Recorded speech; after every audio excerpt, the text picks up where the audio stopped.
So you're thinking about running, but not sure how to take the first step. My name is Brian Patterson, and I'm here to help.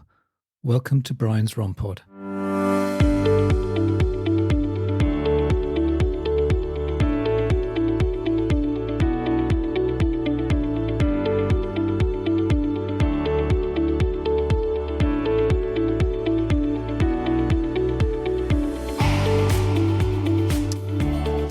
Welcome back to Brian's Run Pod, your weekly dose of everything running. I'm your host, Brian Patterson, and we're diving into a topic that affects every runner eventually, running and aging, something that I know really well. So what we're going to look at is kind of the science of running and aging, sort of related injuries, my story. I'm 61, and also some tips for those who are, let's say, in their senior years in terms of their running. And also, not forgetting, we'll be continuing our series of Olympic running events or a history of. So, well, without further ado, let's crack on and get into it. So, the science of running and aging. So, what happens? The related injuries you can get and potential injuries are you can get runner's knee. I suppose you could get that at any time. Pain caused by your kneecap rubbing against your thigh bone. Achilles tendon tear, pain along the back of your foot where your heel connects to the calf muscle. Shin splints, pain along the bottom and front of your legs causes by inflammation, and stress fractures, minor breaks in your bone. I think the key thing here is just to listen to your body, slow down when you need to, and this may mean taking days or weeks off from your running routine to avoid injury. Keep in mind that you lose endurance more quickly as you age, and instead of jumping back into your past running routine, start slowly. Alternate jogging and walking, or even try cross-training until you build back up to where you were. Talk to your doctor first. Let them know about your health conditions you have, and they'll let you know if it's safe for you to start a running routine. Natural physiological changes with aging, muscle mass, bone density, and VO2 max. Getting older is inevitable, as are many of the declines in physical and cognitive function that occur as our bodies move forward in time.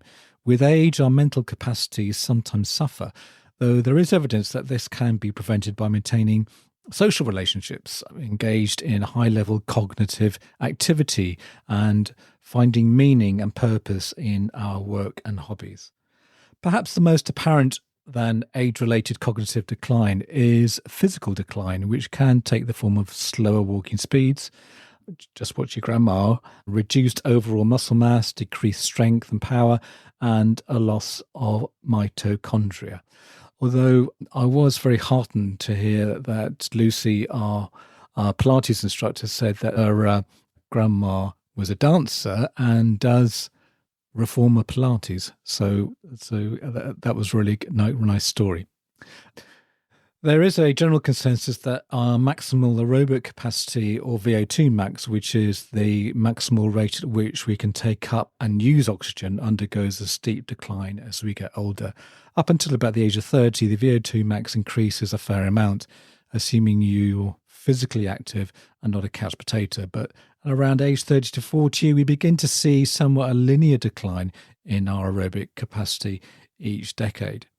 The impact on performance and recovery times. So since exercise training can increase the VO2 max, one would think that as long as one just keeps exercising at the same level throughout life, one should be able to maintain that aerobic fitness levels.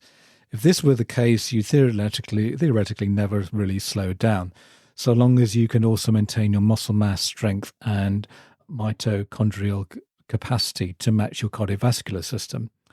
It doesn't take much observation to conclude that we can't really maintain this peak performance throughout life.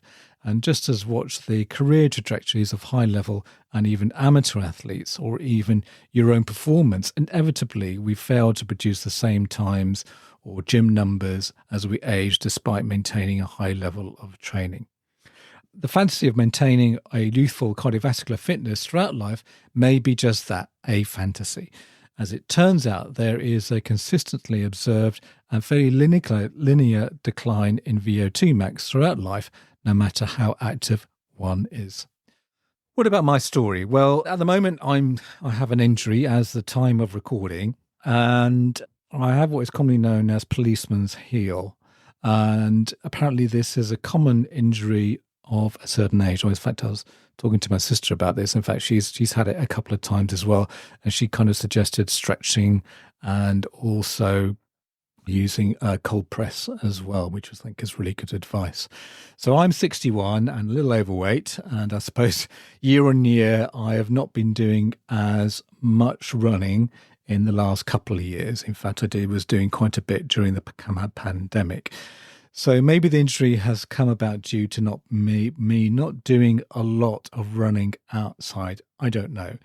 Sometimes you don't realize you're missing running when you get injured, and the only substitute at the gym is the cross trainer or elliptical machine.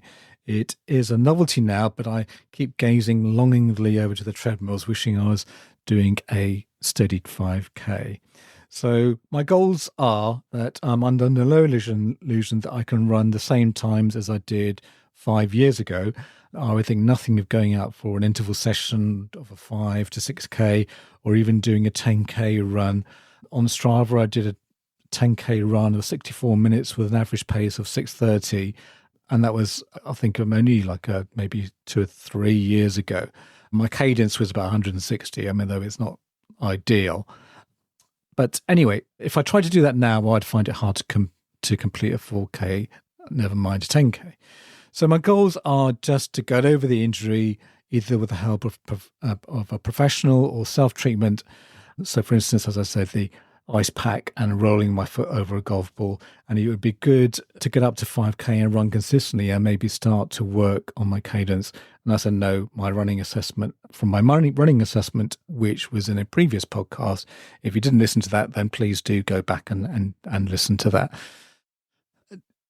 At least get me to achieve the goals that I've set myself. What are the tips for aging runners? Now, I'll provide a link in the show notes to this excellent article in Runner's World and about maintaining longevity in the sport.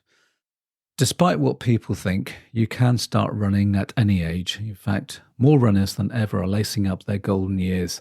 According to a survey from 2015 to 2022, the number of participants from Running USA aged 55 to 65 increased from 10.8% to 16%, and runners 65 and older increased from 2.6% to 9% in that time frame. I absolutely love the fact that at my age, I'm still running and still able to do my training program. Connie Brown, 80, a real estate broker in Sarasota, Florida, tells Runner's World. I enjoy running by myself while listening to a good book. I love running shorter races, listening to country music, and I love socializing of running, talking and sharing with friends on a level that is closer than most people would guess. My running friends are some of my very closest friends. Running after 50 may require some adjustments in your schedule, like most rest days, for example, but that will only help you maintain longevity in the sport. By simply moving forward, you're already ahead of enhancing your health and fitness and lengthening your life, considering research says that those who regularly exercise live longer than their sedentary counterparts.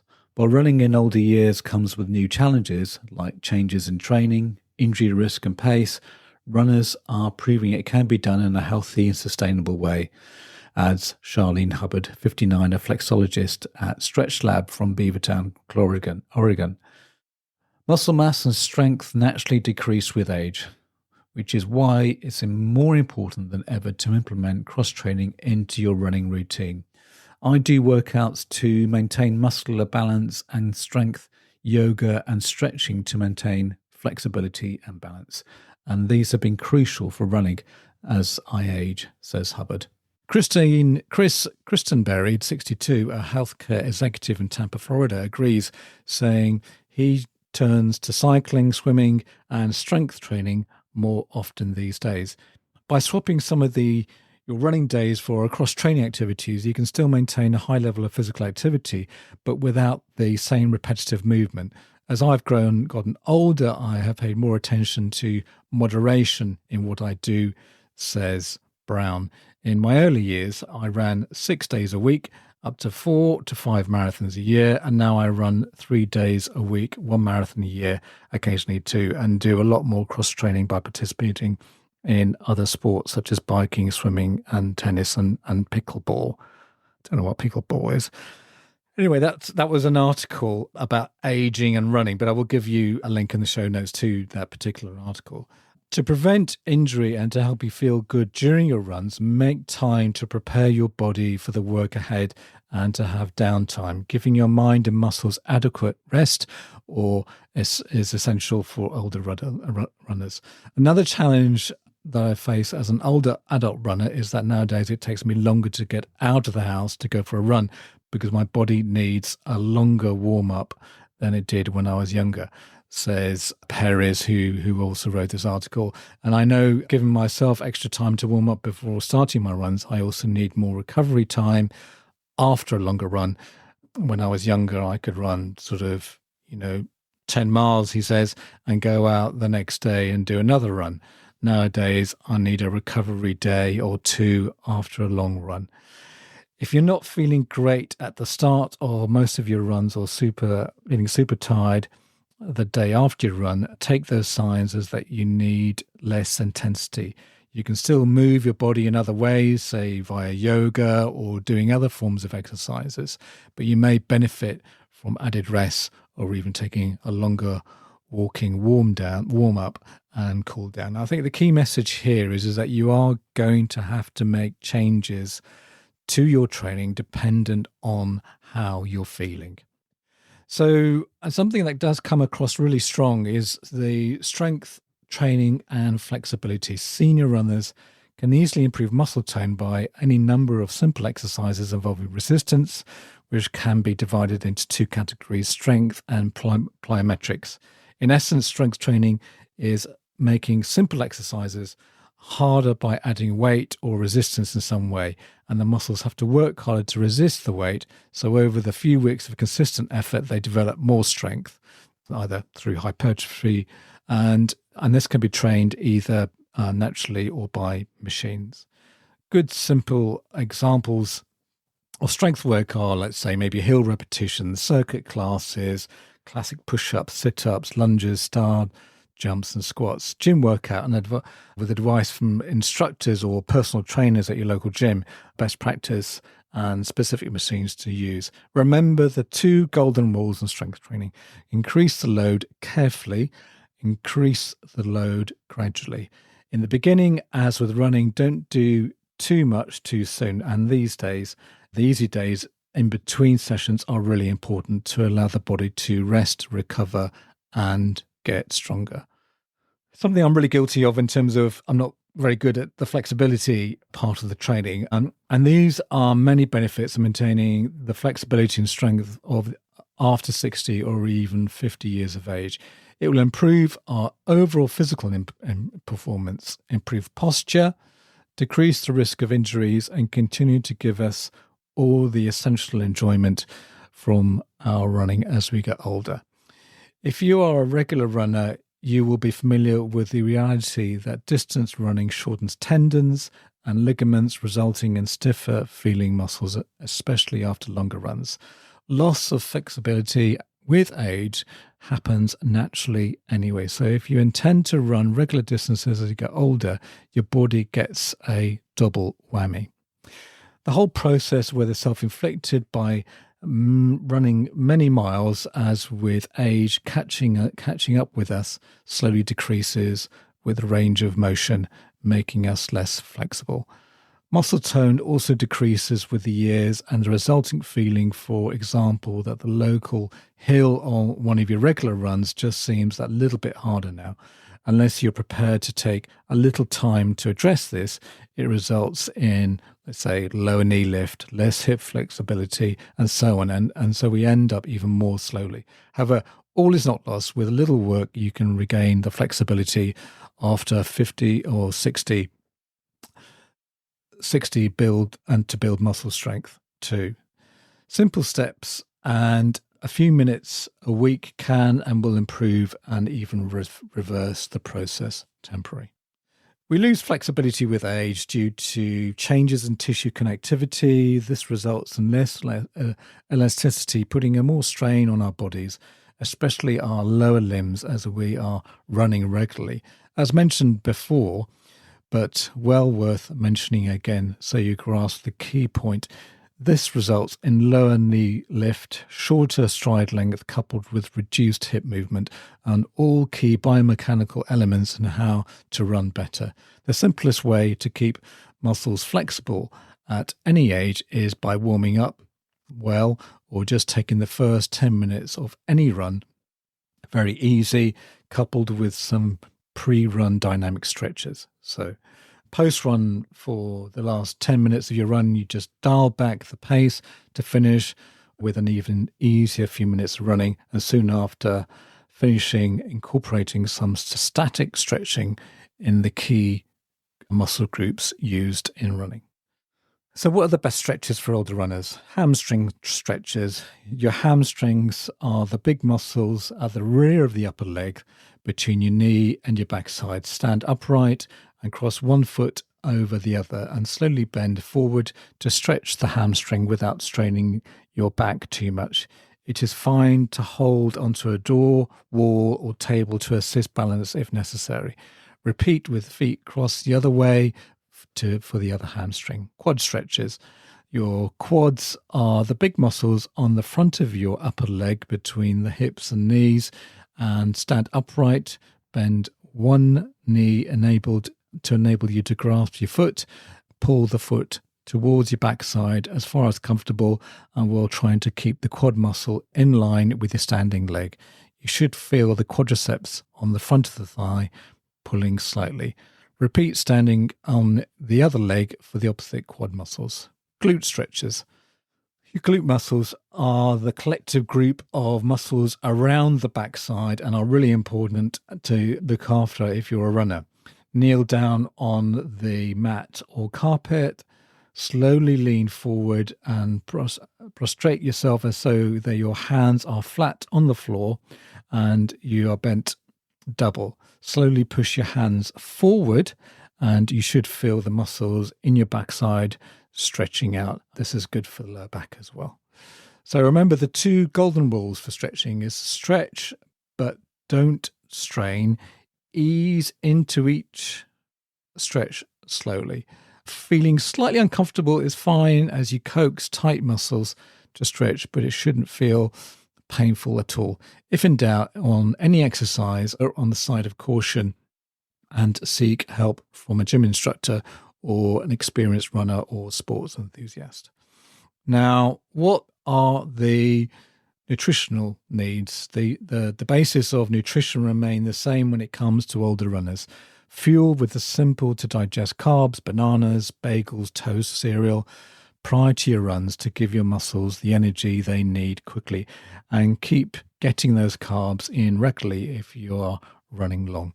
Make sure to recover with protein and carbs immediately after your runs, especially long and hard efforts. Don't forget to stay hydrated also. The protein will help repair the muscles, especially if you've been doing, let's say, maybe a strength training session.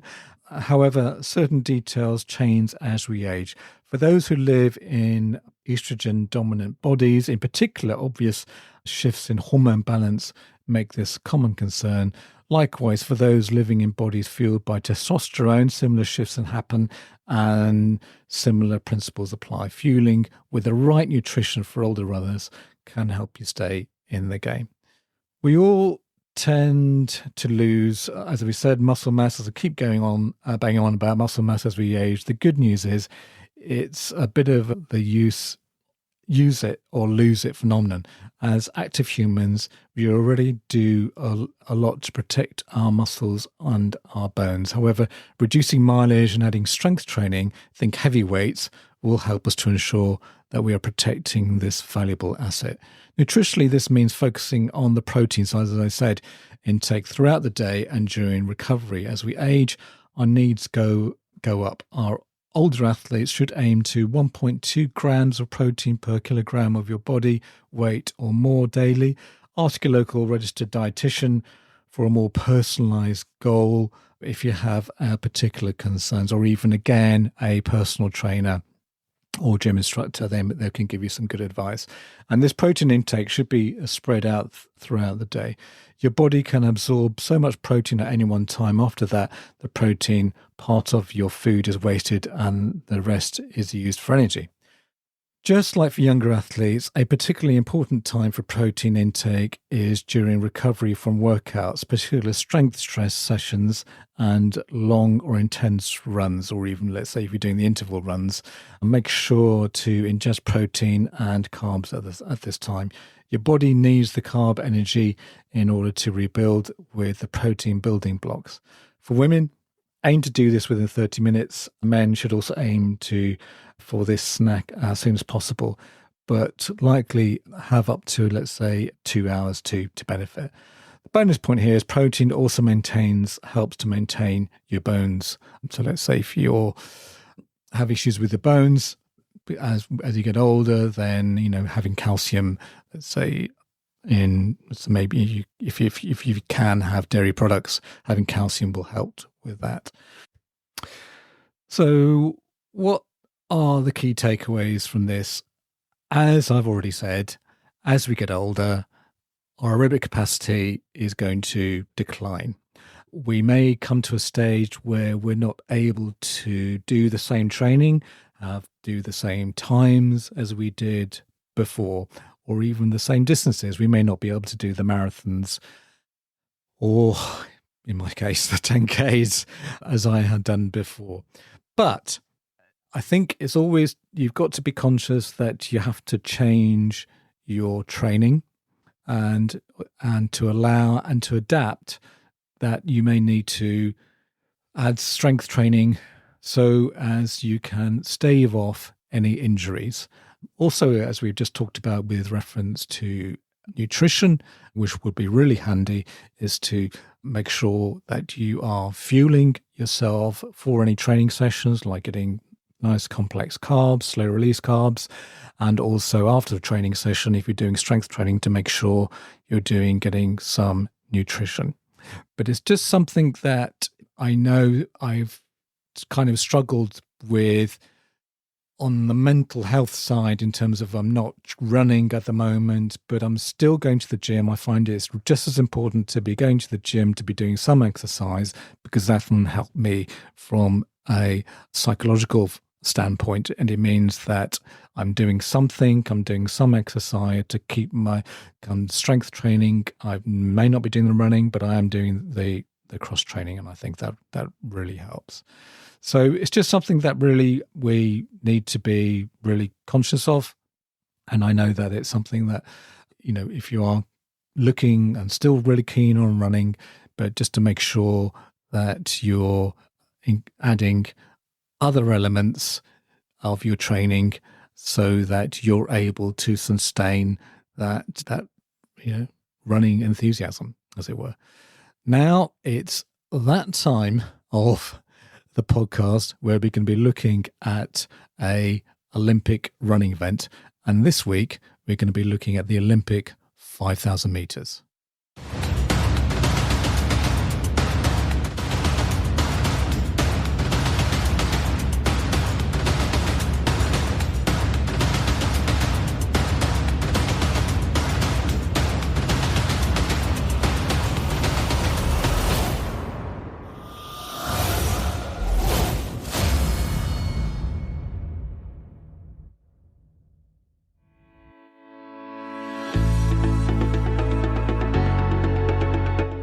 Well, as promised, I'm going to be looking at the 5,000 metres. The 5,000 metres at the Summer Olympics has been contested since the 5th edition of the multi-sport event.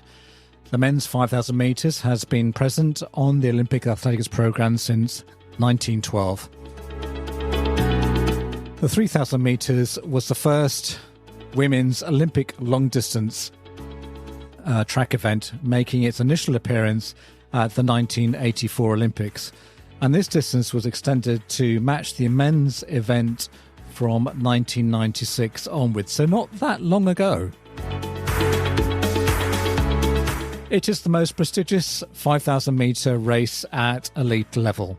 The competition format typically has 2 qualifying heats, leading to a final between 15 athletes. The Olympic records for the event are 12 minutes 57.82 for men, set by Kanesia Bekele in 2008, and 14 minutes 26.17 for women, set by Vivian Chirioto in 2016. At the inaugural 1912 Olympic 5,000 metres, Hans Kuhleman from Finland set the first official IAAF world record at the event. However, this remains the only time that the 5,000 metres world record has been broken in Olympic competition. The best recorded for the women's Olympic 3,000 metres was 8 minutes 26.53 by Titania Dorevsky at the 1988 Seoul Olympics. The world record for that event was not improved during an Olympic race. Only 3 athletes have won multiple titles in the event. So Lassi Viren from Finland became the first with his back-to-back wins in 1972 and 1976, while Meseret Defra became the first woman to win titles in 2012, having previously won in 2004. Mo Farah became the third person with multiple titles and the second with back-to-back wins in 2012 and 2016. How could we forget Super Saturday? 3 athletes have reached the podium on 3 occasions. Defra was also the 2008 bronze medalist. Turunusa Dibaba won the medals from 2004 to 2012. Paavo Nurmi won medals in the period from 1920 to 1928. Historically, athletes in this event have also had success in the 10,000 metres at the Olympics. The winner of the men's Olympic 5,000 metres has completed a long-distance track double on 9 occasions, the most recent being Farah at the 2016 Rio Olympics, and Turunusa Dibaba is the only woman to compete this double, having done so at the 2008 Beijing Olympics. Ethiopia is the most successful nation at the event, having taken 6 gold medals of the 15 medals in total. The next most successful nation, depending on your definition, is either Finland or Kenya in terms of gold medals. Finland is equal with Ethiopia for 6, but has a total of 12 overall medals to Ethiopia's 15. Finland's period of greatness in the 1920s and 30s led to a wide usage of the nickname the Flying Finns. Karola Maninka was the last Finnish athlete to medal over the 5,000 metres in 1980. Kenya has won 14 medals in the 5,000 metres, second only to Ethiopia in total medals in the event. Even John Ngugi and Vivian Cheruiyot are the only Kenyans to have won Olympic gold. Well, I hope you enjoyed my look at another Olympic running event, the 5,000 metres. And as usual, I do apologise if I completely demolished the names there. But anyway, I will include links in the show notes for you to have a look at some of history about this fantastic event. And as I said, we've had some sort of major success in this event as well. Anyway, look forward to next time telling you about another running event.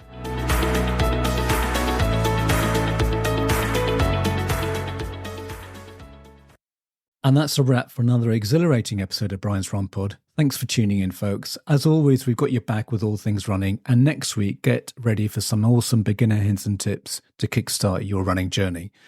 Oh, and before we sign off, exciting news. We're now available on YouTube, so whether you're pounding the pavement or chilling at home, you can catch us there too. Plus, we have a new feature on the podcast. You can now send me a message. Yep, you heard it right. Brian's Run Pod has become interactive with the audience. If you look at the top of the episode description, tap on Send us a text message. You can tell me what you think of the episode, or alternatively, what you would like covered. If you're lucky, I might even read them out on the podcast.